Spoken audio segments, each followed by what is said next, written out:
हर हर महादेव। दोस्तों, आप सभी लोग जानते हैं कि इस बार की अमावस्या तिथि 2 दिन पड़ रही है।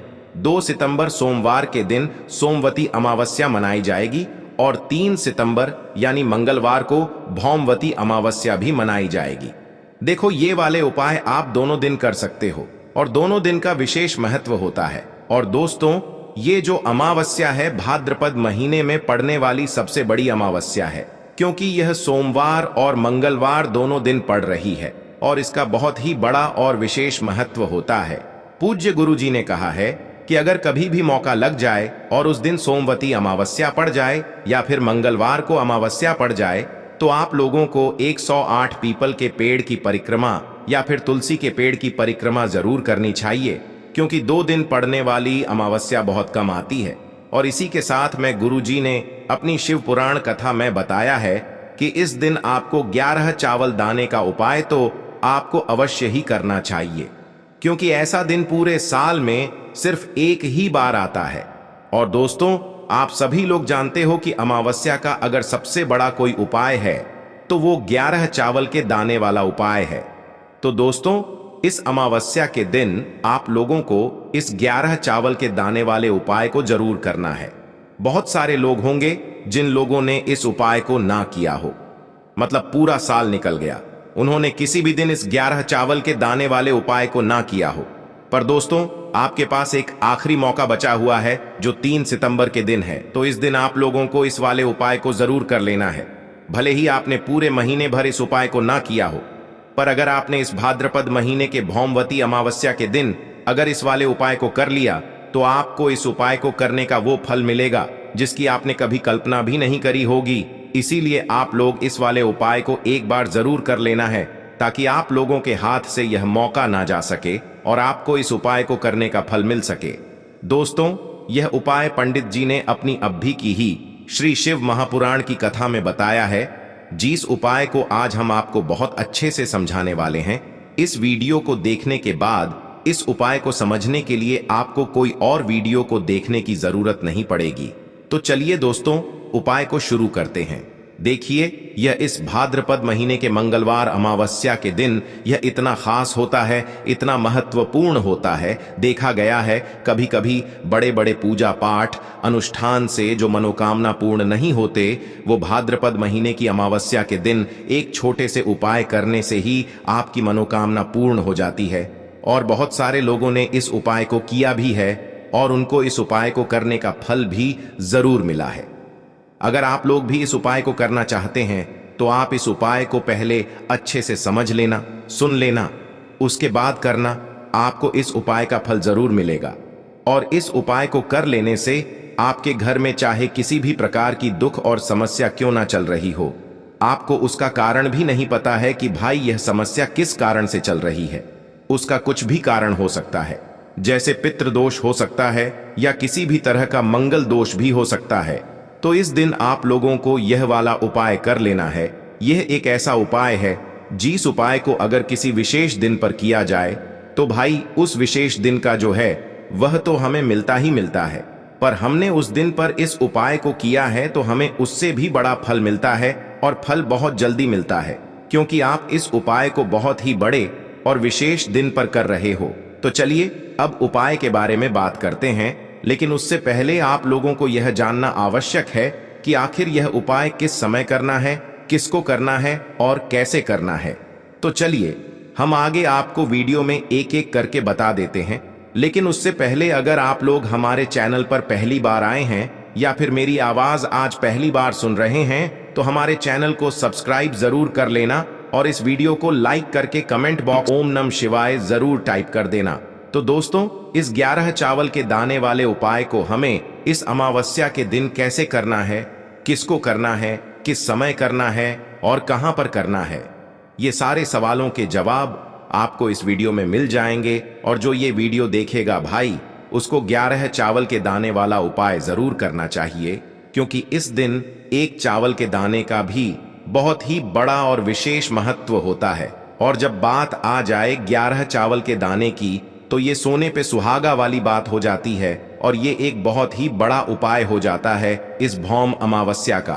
तो अब दोस्तों, इस 11 चावल के दाने वाले उपाय को आखिर करना किसको है? सबसे पहले हम लोग वो बात जान लेते हैं। तो देखो, घर की जो बड़ी माताएं बहनें होती हैं, उन माताओं बहनों में से कोई भी एक बड़ी माता बहन इस वाले उपाय को कर सकती है। और दोस्तों, अगर आप चाहें तो अपने घर में से सभी सदस्यों को भी इस उपाय को करवा सकते हैं। अगर किसी व्यक्ति की खुद की कोई मनोकामना है, खुद की कोई दुख और परेशानी है जो कि वह अपने लिए ही करना चाहता है इस वाले उपाय को, तो वह खुद अपने लिए भी कर सकता है। बाकी अगर कोई घर में से ऐसा है जो कि अपने पूरे घर परिवार की सुख और शांति के लिए ये वाला उपाय करना चाहता है, तो भाई वह भी कर सकता है, उसमें भी कोई दिक्कत वाली बात नहीं है। कहने का मतलब ये है कि इस उपाय को हर एक सदस्य भी कर सकता है और पूरे घर परिवार के सदस्य के लिए घर की बड़ी माताओं बहनों में से कोई एक माता बहन भी कर सकती है। माताएं बहनें अगर घर में उपस्थित न हो या वो यह वाला उपाय न कर पा रही हो, तो फिर घर का कोई बड़ा सदस्य भी इस 11 चावल के दाने वाले उपाय को कर सकता है, चाहे फिर वह पुरुष ही क्यों ना हो, उसमें कोई भी दिक्कत वाली बात नहीं है। अब दोस्तों, इस 11 चावल के दाने वाले उपाय को हमें करना कहां पर है? हमें इसे शिव जी के मंदिर में जाकर करना है। बहुत सारे लोग प्रश्न करते हैं, हर एक उपाय को करते समय क्या हम इस उपाय को घर पर कर सकते हैं? तो इस वाले उपाय को आप घर पर नहीं कर सकते हो। इस वाले उपाय को करने के लिए आपको शिव जी के मंदिर ही जाना पड़ेगा।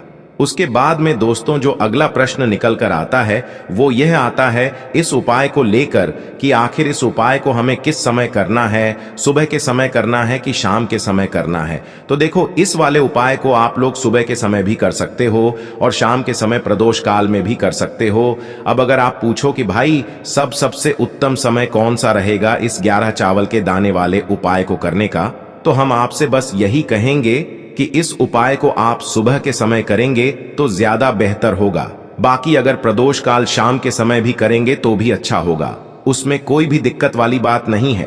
तो अब दोस्तों, जो अगली सबसे बड़ी और महत्वपूर्ण बात आती है वो यह आती है कि सुबह अगर हम उपाय को करेंगे तो हमें कितने बजे से लेकर कितने बजे तक के बीच में करना है, और शाम के समय प्रदोष काल में करेंगे तो हमें कितने बजे से लेकर कितने बजे के बीच में करना है। तो देखो, सुबह जितनी जल्दी हो सके आप उपाय को करने की कोशिश करना।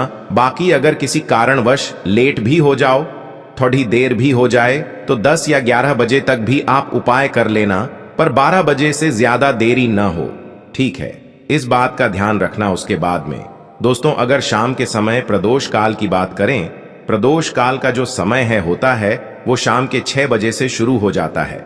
मतलब शाम के 6 बजे से लेकर 7 बजे के बीच का जो समय होता है, ये समय प्रदोष काल का समय होता है। पर अभी जो मौसम चल रहा है, इस मौसम में जो है शाम बहुत देरी से होती है, तो आप इस उपाय को 7 या 8 बजे के बीच में भी कर सकते हो। मतलब शाम के 6 बजे से रात 8 बजे के बीच में आप कभी भी इस वाले उपाय को कर सकते हो, उसमें कोई भी दिक्कत वाली बात नहीं है। अब दोस्तों, यहां पर इस उपाय को लेकर एक और सबसे बड़ी बात यह निकल कर आती है कि इस 11 चावल के दानों को हमें लेना कहां से होता है, और हमें इस उपाय को करने के साथ में क्या और कुछ भी सामग्री ऐसी होती है जो शिव जी के मंदिर लेकर जानी पड़ती है। तो देखो, यहां पर हम आपको बता दें, सबसे पहले आप लोग ये जान लो कि यह जो 11 चावल के दाने वाला उपाय है, सिर्फ और सिर्फ आप उपाय की सामग्री लेकर कभी भी शिव जी के मंदिर मत जाना, क्योंकि हमें भगवान के सामने यह नहीं दर्शाना है कि अगर हम भगवान शिव जी के मंदिर आए हैं तो अपने फायदे के लिए आए हैं। तो इसलिए जो भी पूजन सामग्री है, उपाय सामग्री है, 11 चावल के दाने, इसके साथ में आपको पूजन सामग्री भी जरूर लेकर जाना है। देखो, अगर सुबह के समय उपाय कर रहे हो तो सीधी सी बात है, 1 लोटा जल तो आप लेकर जाओगे ही जाओगे। वही 1 लोटा जल अगर मिट्टी का जल हो तो बहुत अच्छा रहेगा। मिट्टी का जल कैसे बनाया जाता है, इसके लिए हमने पहले से बहुत सारी वीडियोस बना दी है। आपके पास इस दिन एक आखिरी मौका रहेगा मिट्टी का जल शिव जी पर चढ़ाने का और उपाय को करने का। बहुत बड़ा आपको इस दिन फल मिलेगा। तो इसलिए इस दिन हो सके तो भाई मिट्टी का जल चढ़ाना, तो अपने साथ में कम से कम 1 लोटा जल तो आपको लेकर जाना ही जाना है। अगर मिट्टी का जल नहीं है तो घर का जल भी आप इस्तेमाल कर सकते हो। इसके अलावा जो भी पूजन सामग्री है, देखो 11 चावल के दाने, ये अलग आपके रहेंगे और जो आपकी पूजन सामग्री रहेगी वो अलग रहेगी। पूजन सामग्री में आप जो भी चीज लेकर जाना चाहे वो लेकर जा सकते हैं, उसमें कोई भी दिक्कत वाली बात नहीं है। वहीं अगर हम बात करें शाम के समय की, तो शाम के समय शिव जी पर जल नहीं चढ़ता है, इसीलिए शाम के समय आप लोग एक दीपक तैयार कर लें जो कि गोल बत्ती का, आटे का, शुद्ध देसी गाय का घी का होगा, है ना। इस बात का आप लोगों को ध्यान रखना है और इस दीपक को आपको घर से जलाकर नहीं लेकर जाना है, भगवान शिव जी के मंदिर में जाकर ही जलाना है। इस बात का भी आप लोगों को ध्यान रखना है। अब दोस्तों यहां पर हमें इस बात को समझना है कि यह 11 चावल के दाने हमें लेना कहां से है। क्या हमें दुकान से लेकर आना है या हमें अपने घर से लेना है या कहां से लेकर आना है और कौन से चावल लेना है, क्योंकि चावल भी बहुत प्रकार के होते हैं। तो देखो इन सभी सवालों के जवाब आप लोग एक बात में सुन लो कि भाई ये जो उपाय है, इस उपाय में आपको ये नहीं देखना है कि भाई कौन से चावल है कौन से चावल नहीं है। बस जो भी चावल ले रहे हो वो चावल का दाना सबूत होना चाहिए, मतलब साबुत होना चाहिए, टूटा हुआ नहीं होना चाहिए, कटा पिटा नहीं होना चाहिए। ये बात आपको ध्यान रखना है। बाकी आपका चावल बासमती हो या सादा चावल हो या कोई सा भी चावल हो, उसमें कोई भी दिक्कत वाली बात नहीं है। तो सीधी सी बात है कि आपके घर के रसोई घर में जहां पर आप भोजन बनाते हो, वहां पर जो भी चावल आपके उपस्थित हो, उन चावलों में से अपनी एक कटोरी भर लेना या एक मुट्ठी चावल अलग से निकाल कर रख लेना, क्योंकि हम 11 चावल ही यहाँ पर इस उपाय में लेने वाले हैं, तो हमें यह चावल के दाने गिनकर निकालने पर डढ़ेंगे। इस बात का आप लोगों को ध्यान रखना है। तो अपने उस चावल की कटोरी में से या चावल में से 11 ऐसे चावल के दाने आप लोग निकाल लो जो कि टूटे हुए ना हो, कटे पिटे ना हो, जिनमें कोई दाग ना लगा हुआ हो, है ना। अच्छे साबुत चावल के दाने 11 दाने आप लोग निकाल कर रख लो और इन्हें किसी भी एक कागज की पुड़िया में या किसी एक छोटी सी कटोरी में आप लोग रख लो, ताकि यह सुरक्षित रहे। आपके एक भी चावल का दाना इधर उधर ना हो और आपका उपाय भी पूरा अच्छे से हो जाए। तो भाई जैसे ही आपका उपाय की जो सामग्री है, 11 चावल के दाने ये तैयार हो जाते हैं, उसके बाद मैं आपको जो भी अपनी पूजन सामग्री है, सुबह के समय कर रहे हो तो एक लोटा जल या पूजन सामग्री जो लेकर जाना चाहो उसकी भी तैयारी कर लेना। और शाम के समय जा रहे हो तो भाई अपना जो दीपक है उसे तैयार कर लेना, ठीक है। और उपाय को करते समय शुद्धता का विशेष रूप से ध्यान रखना, ठीक है। सुबह सुबह स्नान करने के बाद ही उपाय को करने की आप लोग तैयारी करना। उसके बाद अगर शाम के समय की बात करें तो शाम के समय आपको स्नान करने की जरूरत नहीं है, पर शुद्धता का ध्यान रखना है। आपको स्नान तो नहीं करेंगे, आप हाथ मुंह धोकर भी इस वाले उपाय को शाम के समय प्रदोष काल में कर सकते हैं, इसमें कोई दिक्कत वाली बात नहीं है। तो आप अपने उपाय की पूरी सामग्री तैयार करके आपके पास ही में जो आपका शिव मंदिर हो वहां पर पहुंच जाइए। सबसे पहले शिव मंदिर में जाकर आप लोगों को उपाय नहीं करना है, पहले भगवान के दर्शन करना है, भगवान से आशीर्वाद प्राप्त करना है, फिर शिव जी की शिवलिंग के पास में आना है। शिवलिंग के पास में आने के बाद आप जो पूजन सामग्री लेकर आए हुए हैं, जैसे कि सुबह गए हुए होंगे तो एक लोटा जल और जो भी पूजन सामग्री लेकर आए हैं आप उनसे भगवान शिव जी की पूजन कीजिए। सबसे पहले तो एक लोटा जल ही चढ़ेगा, उसके बाद में आपकी पूजन सामग्री चढ़ेगी। उसके बाद में अगर दोस्तों शाम के समय अगर आप इस उपाय को कर रहे हो तो अपने साथ में कम से कम एक जो दीपक है गोल बाती का जो आप अपने साथ में लेकर गए हो, उस दीपक को मंदिर में जाकर अपनी माचिस से जलाना है और उस दीपक को शिवलिंग के पास में रखना है, ठीक है। इस दीपक को रखने के बाद ही आप लोगों को अपना ये वाला उपाय शुरू करना है।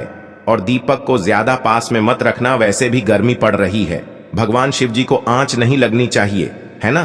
तो भाई जैसे ही आपकी पूजा अर्चना हो जाती है, आप भगवान शिव जी को प्रसन्न कर लेते हैं, उसके बाद में शिवलिंग के पास ही में आप कहीं पर बैठ जाइए, सामने या आसपास जिस जगह पर आपको बैठना हो वहां पर बैठ जाइए और अपने वह 11 चावल के दाने अपने सामने निकाल कर रख लीजिए, क्योंकि अब यहाँ पर उपाय को यहाँ पर करने की आपको तैयारी करना है। और इस तरीके से जब आप उपाय करेंगे, पूजन सामग्री करने के बाद, पूजन अर्चना करने के बाद, तो आपको उपाय का फल बहुत जल्दी और बहुत बढ़ा होकर मिलेगा। तो अपने 11 चावल के दाने अपने सामने निकाल कर रख लेना। और यह जो उपाय है यह आपकी सीधे हाथ की हथेली से होगा, इसलिए इस बात का भी विशेष रूप से ध्यान रखना है। तो सीधे हाथ की हथेली का प्रयोग करके ही आप लोग अपना इस वाले उपाय को करना। पर अपने सामने जो भी आपकी कागज की पुड्डियां है उसको खोल कर रख लो, या कटोरी है तो भाई उसे अपने सामने रख लो और अपने वह 11 चावल के दाने निकाल लो। ठीक है। उसके बाद में दोस्तों अब आपको क्या करना है कि शिवलिंग आपके सामने होगी, तो आपने वह 11 चावल के दाने एक एक करके आपको शिव जी के शिवलिंग के ऊपर चढ़ाना है। कहां पर चढ़ाना है? शिवलिंग के ऊपर चढ़ाना है, और कहीं पर भी नहीं चढ़ाना है। आपको अपने हथेली से तो शिवलिंग के ऊपर चढ़ना है, भले ही फिर वो अपने आप जलाधारी पर गिर जाए या मतलब वहीं पर गिर जाए, उसमें कोई दिक्कत वाली बात नहीं है, पर आप चढ़ाओ शिवलिंग के ऊपर ही। तो आपको क्या करना है, अपना पहला चावल का दाना उठाना है, श्री शिवाय नमस्तुभ्यम बोलना है और शिवलिंग पर चढ़ा देना है। इसी तरीके से दूसरा चावल का दाना उठा है, शिवलिंग पर चढ़ाना है और मंत्र बोल देना है। और फिर तीसरा चावल का दाना उठाना है, श्री शिवाय नमस्तुभ्यम बोलना है और चढ़ा देना है। इसी प्रकार से आपको पूरे 11 चावल के दाने एक एक करके शिव जी के शिवलिंग के ऊपर चढ़ाना है और भगवान से प्रार्थना करते जाना है। मतलब प्रार्थना तो आपको आखिरी में करना है, पर हर एक चावल के दाने को चढ़ाते समय श्री शिवाय नमस्तुभ्यम जरूर बोलना है। उसके बाद ही में यह चावल का दाना शिवलिंग के ऊपर आपको चढ़ाना है। जैसे ही आपके 11 चावल के दाने शिवलिंग के ऊपर चढ़ जाते हैं, तो भाई उसके बाद में आपको क्या करना है, भगवान से अपनी मनोकामना बोलना है। मनोकामना भी कब बोलना है? जब आपका 11 चावल का दाना आपके सीधे हाथ की हथेली में हो और आप उसे चढ़ाने के लिए जा रहे हो।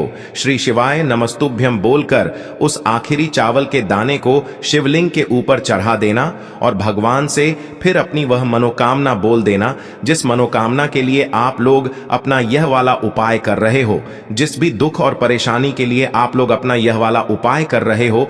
उसके बाद में जैसे ही आप अपनी मनोकामना बोल देते हो, आपका यह वाला उपाय पूरा हो जाता है।